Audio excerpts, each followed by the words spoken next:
How's it going, everybody? Thank you for watching another video. So when I moved into my new place, somebody bought me one of those coffee makers that take these K-Cup things. And I've seen these around, they've been around for a while now. And when I used to work at Sam's Club, it was one of the best smelling aisles and it was really easy to stock. That was another reason I love the coffee aisle. You just grab the boxes, you can grab like 6 of them and just stack them up. They're so lightweight. But the problem is I've never used the machine because I don't drink coffee. So I finally decided to go to the grocery store and get some K-Cups. So I go to the store, find the coffee aisle, and then I am instantly overrun with all of these different types of coffees that you can choose from. So I sat there cross-eyed for a few minutes and decided this is getting way too ridiculous. I'm just going to stick with that brand I know. So I went with Starbucks. And of course I started checking down the types of roast like light, medium, and dark. I decided to go with the French roast. So I grabbed a box of French roast and I'm pretty happy with my decision. And then I start kind of looking around at the aisle and I noticed that there's a division of coffee. There's like 3 separate sections. So what I noticed is on one side you had all of your instant coffees and your canister coffees like Folgers. Then in the middle section, you had all of your brands like Starbucks that were either in K-Cups or they were already grounded or they had the beans. Then on the other side, you had this section that I wasn't really familiar with. They were really specialty type coffees.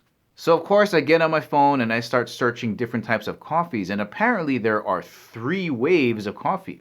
So apparently in wave 1, you had all of your diner coffees that were all of your canister coffees and instant coffees like Folgers.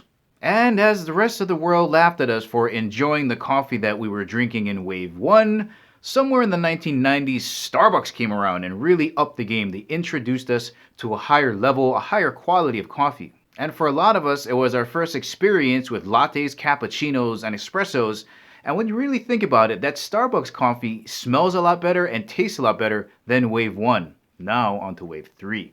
Now currently in Wave 3, there is a movement to treat the coffee bean just like the grapes that they use in wine. As a result, on these new coffee bags in that 3rd section, it'll tell you what the name of the bean is and what single estate or single farmer it came from. That's right, instead of having your coffee beans blended from different locations, now it's all about a single estate. As a result of this more stylized and individualized coffee market, we are now able to get really high quality beans from these smaller farmers, and that's great news for those guys because instead of the attention being on mass production of beans, right, we need a lot of beans to make a lot of coffee, now we can really zero down on these smaller farmers that have really good coffee beans. Now, of course, these 3 waves are going to coexist on your grocery store shelves, right? You're always going to have the instant coffee, canister coffees. You're going to have your 2nd wave with your Starbucks. And then you're going to have this more stylized market. And of course, it gets more expensive as the waves progress. So I guess the big question is Wave 3 going to survive? Because it is more expensive than Wave 2.